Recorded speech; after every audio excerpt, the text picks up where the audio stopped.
Salut les collectionneurs, c'est moi Lou et je vous emmène aujourd'hui à la ferme. On découvre la gamme Playmobil de la ferme version 2023, constituée de 12 boîtes sorties dans la collection Country. On commence tout de suite avec le set 71 309, l'adorable famille de chats vendue à 8,90€.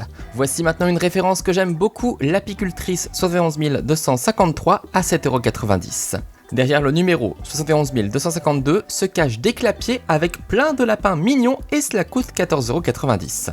La boîte 71 306 contient un triporteur idéal pour transporter les courses qui coûte 14,90€. L'indispensable poulailler se trouve dans le set 71 308 et se vend à 14,90€. Dans cette ferme, on trouve même des alpagas. Cette référence 71 251 vaut 19,90€. Je suis fan de la boîte 71 307 où se trouvent de très beaux animaux de la ferme à 29,90€. On découvre maintenant un premier tracteur avec sa remorque, référence 71 249 au prix de 34,90€. La boutique de la ferme 71 250 avec tous ses fruits, légumes et autres produits coûte 29,90€. Voici donc le deuxième tracteur, le grand tracteur électrique 71 305 au prix de 44,90€. La charmante maison des fermiers tout équipée porte le numéro 71 248 et se vend à 59,90€. Enfin, la boîte maîtresse de la gamme, c'est bien évidemment la grande ferme aménagée, référence 71 304, affichée au prix de 119,90€. 12 boîtes au total donc, ce qui est vraiment une très grosse gamme. Et donc le prix aussi, il est gros, il faut dépenser 400€ pour tout ça, soit le double d'une gamme habituelle, un sacré investissement. Bon, maintenant passons au montage et je commence par la grande ferme bien évidemment. D'ailleurs cette grande ferme devrait vous dire quelque chose. Et oui, elle ressemble quand même pas mal à la ferme précédente, la référence 70 132 de 2019, mais cette fois-ci avec encore plus de bois et moins d'équipements modernes pour un aspect plus traditionnel. L'espace intérieur est également repensé et le côté porcherie est également un peu plus petit. Mais franchement, les deux sont très similaires. Si vous voulez comparer, je vous invite à aller voir ensuite mon unboxing de l'édition 2019 de la ferme Playmobil. Les liens se trouvent comme toujours dans la description. Bon, sinon, on n'est pas sur du System X classique, même si vous me voyez utiliser les bidules jaunes et la clé habituelle. Les murs sont plus fins et peuvent donner l'impression d'être moins solides pendant la construction, c'est vrai, mais heureusement, une fois qu'on a fini de bâtir la ferme, elle tient bien, tout est bien relié et bien consolidé, ouf! Oh la ficelle, le moment que j'aime le moins, comme vous le savez, mais que serait une ferme Playmobil sans sa poulie? Pendant que j'installe ça, j'aimerais attirer votre attention sur la couleur des éléments de cette gamme. Est-ce que le plastique vous paraît différent ? Oui, vous l'avez certainement remarqué, cette nouvelle ferme Playmobil est constituée à 80% de plastique recyclé ou biosourcé, c'est-à-dire en provenance de végétaux. C'est donc plus écolo, un bon point pour Playmobil. Ce type de plastique a été inauguré un an auparavant chez Playmobil avec la gamme Wiltopia, elle aussi disponible en vidéo sur ma chaîne. En revanche, c'est vrai que les couleurs sont nettement moins vives et même le toucher me paraît un peu différent. Rien de désagréable, non, mais ce n'est pas exactement pareil.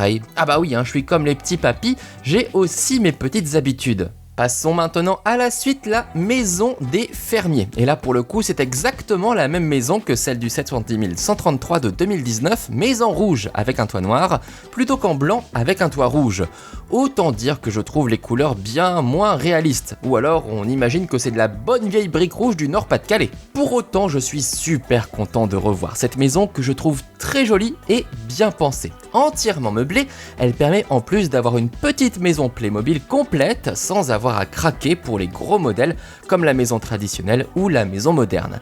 Et puisqu'on parlait des meubles, on va les assembler. On retrouve quasiment tous les meubles de la maison précédente à l'identique, quasiment car il y a quand même 2-3 trucs qui disparaissent, comme le fauteuil convertible, le transat ou le barbecue. Et d'ailleurs, côté recyclage, on a aussi exactement les 3 mêmes figurines que dans la ferme 70 132. Je passe maintenant au gros tracteur électrique. C'est un modèle aux lignes arrondies et modernes apparu en 2011 dans le set 5121.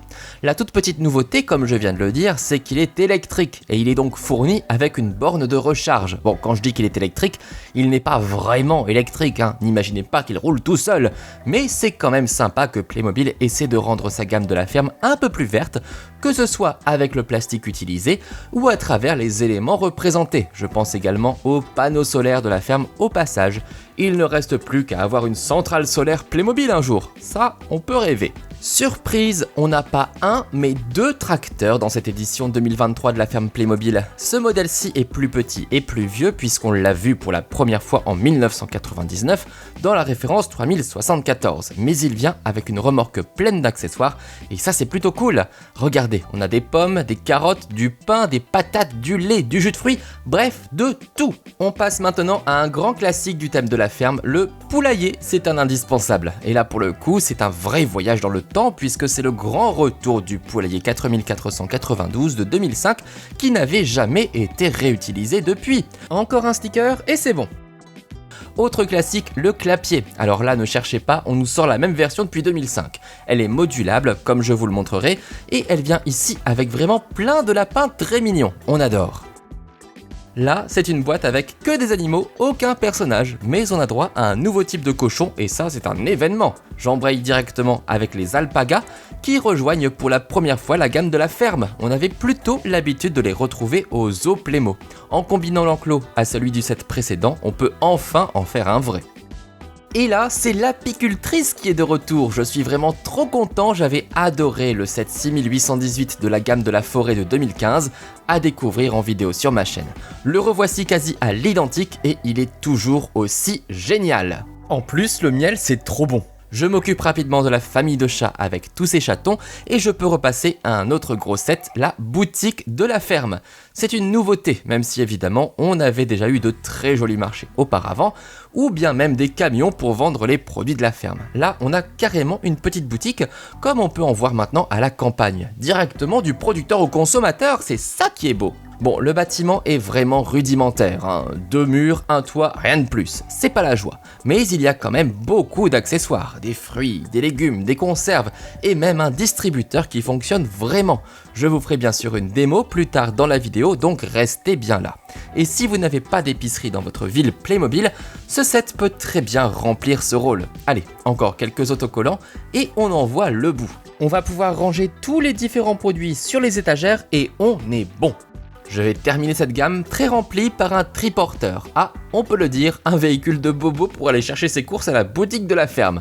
C'est un nouveau modèle et on peut imaginer transporter des courses ou bien des enfants pour la balade. En voilà une bonne idée. Waouh, voilà, la gamme se laisse découvrir, on peut dire qu'il y a du contenu. Elle est quand même assez énorme et c'est même la plus grosse gamme de la ferme jamais sortie à ce jour. Voilà, ça c'est dit. Ça explique aussi le coût total de 400 €, même si forcément ça pique un peu, d'autant plus que certains éléments de la ferme précédente ont disparu, comme le silo que j'aimais beaucoup.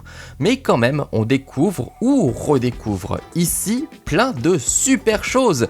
Et on va commencer par visiter notre grande ferme. Déjà, premier point, je suis assez satisfait de l'effet bois des murs que je trouve plus joli que les murs en béton de l'édition précédente. C'est plus chaleureux et grâce au socle plus large, cette nouvelle version est d'ailleurs un peu plus résistante pendant le transport. Bon, on a quand même un mur en béton si jamais ça vous manquait. Et l'on a cette grande porte que l'on peut ouvrir pour pouvoir faire rentrer nos tracteurs, bien évidemment. Alors c'est parti Jean Didier, on y va, on passe le dos d'âne et ça rentre tout pile à l'intérieur, c'est formidable. On a vraiment l'impression que c'était conçu pour parce que clairement, il n'y a pas 1 millimètre en trop. En tout cas, ça rend les vaches très curieuses. J'aime beaucoup les couleurs choisies pour ce tracteur, elles sont inhabituelles mais franchement jolies. Bon, bien sûr, il est possible de décrocher la remorque. On retrouve ce bon vieux système d'attache Playmobil et normalement ça... bon bah, il faut parfois un peu forcer mais pas d'inquiétude, hein. Rien n'est cassé. On se concentre donc 2 minutes sur ce tracteur. À côté du siège du conducteur, il y en a un autre pour pouvoir l'accompagner. Comme ça, c'est plus sympa. À l'avant, il y a une benne qui permet de transporter différents produits et on peut la basculer vers l'avant. Bon, c'est pas le meilleur moyen de décharger peut-être, hein, je vous raconte pas l'état des produits après. Sur le côté, il y a également cet accessoire à étendre pour pouvoir faucher. Et zou, c'est parti! La remorque maintenant. Bon, il n'y a pas plus simple, hein. Il faut dire que le modèle date de 1978. On a un coffre si on a besoin de ranger des outils et de l'autre côté, il y a une manivelle très utile. En la relevant, on incline automatiquement la benne, ce qui facilite le déchargement. On n'a plus qu'à ouvrir la porte, mais encore une fois, gare à ce que vous transportez. Le foin et la paille, pourquoi pas, mais les cajots de légumes, bonjour les dégâts. On revient à la ferme et cette fois-ci c'est le grand tracteur électrique que l'on va faire rentrer. Et ça passe également, youpi! Pareil, à l'intérieur, aucun souci, il y a de la place pour lui. C'est un modèle assez joli et c'est vrai que ses couleurs lui donnent un aspect moderne que j'aime pas mal. Le bras est articulé et il y a des crans pour pouvoir le faire tenir. J'y vais doucement pour éviter de faire tomber le ballot, ce serait ballot. Je peux incliner aussi, ah bah voilà, bon bah l'avant s'incline aussi pour adapter le transport. Et d'ailleurs, il est possible de changer de tête si vous en avez d'autres. Malheureusement, on n'en trouve pas dans cette gamme-ci. Parmi les petits détails, on a la plaque d'immatriculation avec le numéro du set et l'année de sortie comme d'habitude et on a la possibilité d'ouvrir le toit pour accéder plus facilement au siège du conducteur. Derrière, on trouve un coffre pour ranger des outils, mais comme on n'en a pas... Et enfin, on retrouve un système d'attache, ce qui permet de lui donner la remorque à lui, si on veut changer un peu. Comme ça, pas de jaloux chez mes tracteurs. Ça nous fait quand même un bel engin qui en plus pollue moins vu qu'il est électrique comme l'indique ce symbole juste en dessous de la prise. Il y a donc une borne et on n'a plus qu'à retirer la prise pour pouvoir la brancher directement sur le tracteur. Et voilà! Je ne résiste pas à vous montrer une comparaison de taille. Regardez la taille des pneus et du ballot de paille par rapport aux figurines, j'aime beaucoup. Bon, revenons à nos moutons si je peux me permettre. Ma ferme aussi est écolo, elle est alimentée par des panneaux solaires sur le toit. À l'intérieur, on a un grand espace pour les vaches avec un grand tapis de paille et un espace plus petit pour les cochons. Les pauvres sont peut-être un peu serrés, mais on remarque qu'ils ont une lampe chauffante ainsi que cette espèce de boule rouge. Je crois que ça sert à occuper les porcelets pour les calmer. Mais si vous avez d'autres hypothèses, n'hésitez pas à m'en faire part dans les commentaires. Bon, je reviens à mes vaches. Je vous propose de leur faire prendre l'air. On va ouvrir la porte derrière. Tadam! Direction le grand air. Car oui, on a aussi des portes à l'arrière de la ferme, ce qui permet aux animaux d'aller dans leurs enclos. Bon, malheureusement, on n'a pas beaucoup d'enclos dans la gamme, et le catalogue Playmobil Plus n'en propose même plus en ce moment. Mais bon, ça ne va pas nous empêcher de libérer les vaches. Allez, c'est parti, tout le monde dehors! Et pareil pour les cochons, sauf que là, c'est une petite porte trop mignonne. Admirez au passage tous les autocollants qui ajoutent un peu de déco. Et voilà, tous les animaux sont de sortie. La vie est quand même plus belle au grand air. Je vous présente d'abord toutes mes vaches. J'adore les vaches Playmobil, je les trouve vraiment trop belles. Ici, on a 3 races différentes. D'abord celle-ci qui ressemble à une aubrac avec sa robe brune et son museau et cornes noires. Au passage, je rappelle que vaches et vos Playmo sont articulés au niveau de la tête, comme ça on peut les faire brouter. Ensuite, le grand classique de chez Playmobil, c'est la vache Red Holstein, avec sa robe blanche teintée de grandes taches rousses. Et il y a aussi cette vache et ce veau qui lui ressemblent beaucoup, mais qui ont un truc en plus, une véritable fourrure. On ne le voit pas forcément bien à la caméra, mais ces animaux Playmobil sont recouverts d'une petite épaisseur toute douce sur la partie brune, et c'est assez agréable au toucher. Bon, ça n'ajoute pas grand chose en vrai, mais c'est un détail amusant, et ça plaira certainement à ceux qui aiment caresser les vaches Playmobil. Comme toujours, on peut traire les vaches, mais ici, c'est une méthode traditionnelle, sur un tabouret et à la main. Et on a même une pelle pour pouvoir ramasser les belles bouses laissées par les vaches. Allons maintenant voir du côté des cochons. On a tout d'abord le grand classique, le gros cochon rose et son porcelet, eux aussi articulés au niveau de la tête comme les vaches. Mais on a aussi droit à une version avec des traces de boue. C'est assez marrant et j'aime bien le fait d'avoir cette grosse mare de boue à ajouter dans l'enclos. Et à côté, nous avons une toute nouvelle espèce de cochon Playmobil, un cochon tout noir avec une petite bouille toute ronde. C'est un cochon vietnamien que l'on reconnaît bien grâce à son gros ventre.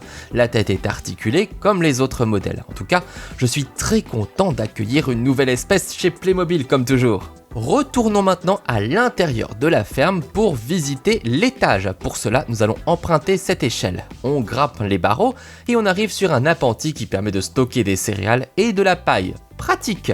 Et heureusement qu'on a les chats pour chasser les souris. Comme toujours avec les fermes Playmobil, on a un mécanisme pour pouvoir faire monter tout ça sans se fatiguer. On met notre carré de foin dans la pince et ensuite on n'a plus qu'à mouliner pour pouvoir le monter. C'est parti! C'est exactement la même grue que dans la ferme 70 132, donc vous ne devriez pas être perdu. Une fois qu'on est arrivé en haut, on peut faire pivoter la grue et la tirer pour pouvoir être au bon niveau. Et voilà, emballer, c'est peser. C'est quand même facile comme ça. Mais ce n'est pas tout car cela fonctionne aussi avec l'extérieur. Regardez, je peux faire sortir la pince par ici, tout est prévu et de la même manière qu'à l'intérieur, on peut faire monter ou descendre des sacs ou des tas de trucs. C'est une interaction simple mais toujours aussi efficace et c'est vrai que ça ferait bizarre d'imaginer une ferme Playmobil sans cela. On finit avec quelques détails du bâtiment, un robinet pour pouvoir remplir son seau ainsi qu'une autre prise pour recharger le tracteur électrique. Bien pratique. Et là encore, des stickers pour décorer. Bien, passons maintenant au poulailler, un immense classique que je suis toujours heureux de retrouver. J'aime trop les poules Playmo. Celui-ci est bien rouge comme la maison des fermiers que l'on verra en détail après et il y a des autocollants repositionnables pour la déco. On peut ouvrir la porte et on va en profiter pour jeter un œil à l'intérieur. C'est bon, on peut rentrer ? On a des nids, on a des perchoirs et on a bien sûr de jolies poules avec leurs poussins. Et le coq qui parade dans le coin. Très fan des stickers déco, surtout le lierre que je trouve très mignon. Pour une fois, je trouve que ça habille bien sans faire cheap. Bon, on peut aussi laisser les poules dehors en liberté, hein. Ça va pas les empêcher de pondre apparemment. Comme ça, on peut récupérer les œufs dans le panier et préparer ensuite une bonne omelette. On part maintenant vers le clapier, un clapier qu'on connaît bien et qu'on aime bien. On va ouvrir les grilles pour libérer ces lapins quand même. J'aime bien le fait qu'on ait un tapis d'herbe à l'intérieur, c'est plutôt pas mal fait.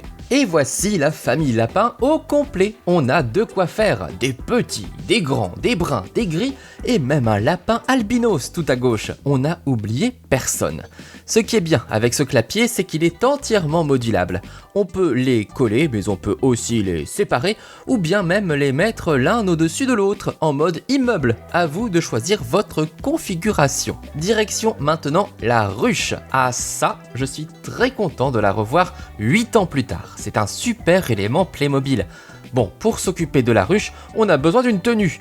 Notre apicultrice est bien protégée et elle a son fumigateur pour calmer les abeilles. Ouf, on est prêt. Cette ruche est toute mignonne avec ses décorations. On va pouvoir l'ouvrir en ôtant le toit pour découvrir les rayons.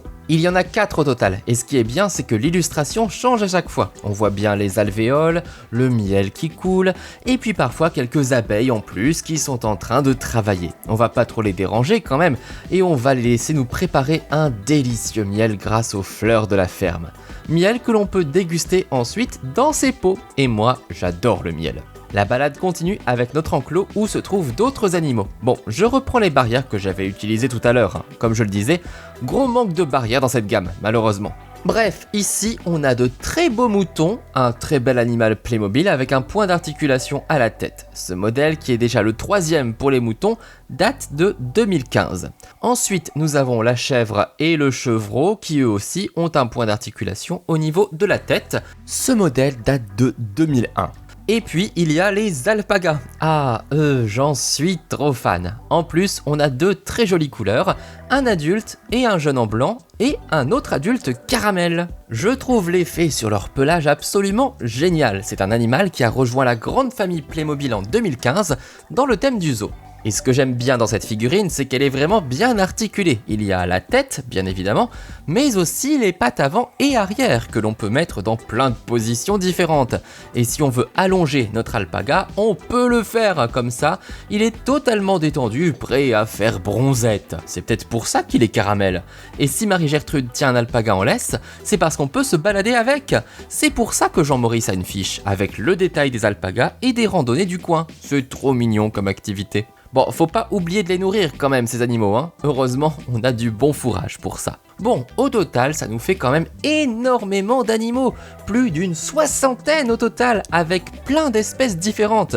On a 3 types de vaches avec leurs veaux, plein de lapins dans toutes les positions, 2 types de cochons avec des porcelets, 2 grands alpagas avec leurs bébés, un gros chien noir, le mouton et l'agneau, la chèvre et le chevreau, plein de chats avec de très jolies couleurs, 2 poules, un coq et 6 poussins, des écureuils, des souris, des papillons et des oiseaux, et encore je ne les ai pas tous mis, et même une taupe que l'on peut sortir de sa taupinière.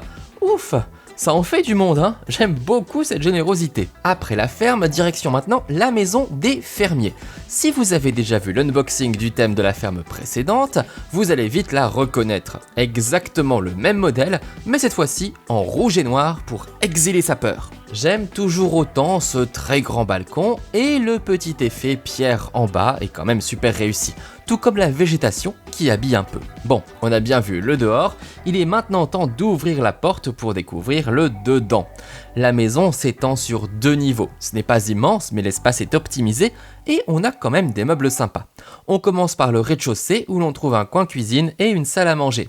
La table est d'ailleurs bien remplie avec plein de commissions, du pain, une pomme, du lait, de la confiture, il va falloir ranger tout ça. Au fond, sur les étagères, on remarque des livres ainsi qu'un grille-pain fonctionnel avec ses tartines. Et puis sur le côté, il y a la cuisine avec son évier, ses rangements pour les assiettes, les casseroles et les tasses et sa cuisinière où siffle la bouilloire. On peut ouvrir le four et découvrir à l'intérieur une délicieuse pizza en train de cuire. Bon, la pâte est encore un peu blanche, on va attendre encore avant de la manger. La porte-fenêtre du rez-de-chaussée donne sur une terrasse mais on n'a pas de mobilier de jardin, donc c'est surtout le chat qui en profite. À l'étage de la maison, on a tout juste la place pour une chambre. On y trouve un lit de place, où cette très belle famille de chats aime jouer, ainsi qu'un lavabo. Juste un lavabo, pas de la place pour une douche ou même pour des toilettes, hein. On se débrouille autrement ici. Voilà pour le tour de cette jolie maison, ça reste une alternative sympa si on n'a pas les moyens ou la place d'avoir une grande maison Playmobil. Bon, on s'est bien occupé de la ferme, mais maintenant il faut vendre tous nos bons produits fermiers. Pour cela, direction la boutique. Il y a de la place pour mettre tout ce que l'on produit à la ferme. Fruits et légumes, comme ici des carottes, des laitues, des poires et des pommes, mais aussi de la confiture de fraises, du miel, des œufs, de la farine et puis aussi des patates. On n'oublie pas les patates. On a les prix d'ailleurs sur le tableau noir. Ça va, c'est pas trop cher. Je n'oublie pas les cornichons, les petits pois carottes et le jus de pomme sur l'étagère du côté, mais surtout on a ce distributeur tout à fait fonctionnel pour le lait. On peut ouvrir le réceptacle en bas pour récupérer sa brique de lait et normalement celle juste au-dessus devrait tomber. Bon, comme vous le voyez, parfois ça coince. Pas de souci, hein, on secoue un bon coup et hop, ça remarche. Une fois que le distributeur est vide, on peut remettre de nouvelles briques de lait par l'arrière. C'est aussi simple que ça. Et en plus, avec tous les stickers, je trouve que c'est plutôt joli. Avec une boutique aussi bien fournie, c'est normal de voir les premiers clients arriver. Un cycliste avec sa remorque, c'est bien pratique pour faire les courses sans polluer. Du coup, je remplis le panier avec un petit peu tout ce que je trouve, hein. Allez, j'ajoute des œufs et voilà, les courses sont faites. C'est bon ? Eh bien, on peut y aller, on rentre à la maison avec plein de bons produits. Et si le vélo ça ne suffit pas, on a aussi le triporteur. Un tout nouveau modèle de véhicule apparu spécialement pour cette gamme de la ferme. Le panier est bien protégé par 2 lanières élastiques, comme ça il ne risque pas de basculer à cause d'un dos d'âne. Bon, là on a du pain, un pack de bouteilles et des œufs. Voilà, on peut retirer le panier si on veut, et comme ça on peut d'ailleurs apprécier tous les stickers qu'on peut y ajouter pour décorer. C'est plutôt pas mal. Et quand il n'y a pas de course, on peut aussi y glisser une figurine par exemple. Et si vous avez peur de manquer de place, on peut toujours mettre 2 pommes et 3 bananes à l'arrière. Je termine rapidement en vous montrant toutes les figurines que l'on croise dans cette gamme. Il y a certaines tenues que je trouve super réussies, comme l'agriculteur en salopette, qui a vraiment un style génial, ou encore le chemisier fleuri de cette femme Playmobil. Les enfants ne sont pas en reste non plus, j'adore la salopette carotte, ainsi que le t-shirt alpaga, plein de vêtements sympas. Et voilà donc pour cette édition 2023 de l'indispensable gamme de la ferme. Bon, elle est plutôt complète cette nouvelle version. C'est vrai qu'il y a quand même beaucoup de ressemblances au niveau des bâtiments par rapport à la précédente, qui était sortie en 2019. Mais je suis assez séduit par le côté un peu plus traditionnel, avec en plus un accent sur l'aspect écologique. Les panneaux solaires comme d'habitude, mais aussi le tracteur électrique et les véhicules de mobilité douce. Il y a un petit côté très rafraîchissant qui se marie marie bien avec le plastique recyclé et biosourcé de cette gamme. Et puis niveau animaux, on peut dire qu'ils ont mis le paquet. En revanche, c'est vrai qu'il aurait fallu beaucoup plus de barrières pour les enclos. Enfin, et vous ? Qu'en pensez-vous ? Allez, on discute de tout ça dans l'espace commentaire et je vous invite au passage à me soutenir en likant et en partageant la vidéo. N'hésitez pas non plus à vous abonner si ce n'est pas déjà fait et à consulter mes vidéos Playmobil pour découvrir les unboxings des autres gammes de la ferme ou bien encore Wiltopia, le zoo, les animaux. On trouve de tout. Allez, à très bientôt avec de nouveaux Playmo. Ciao ciao.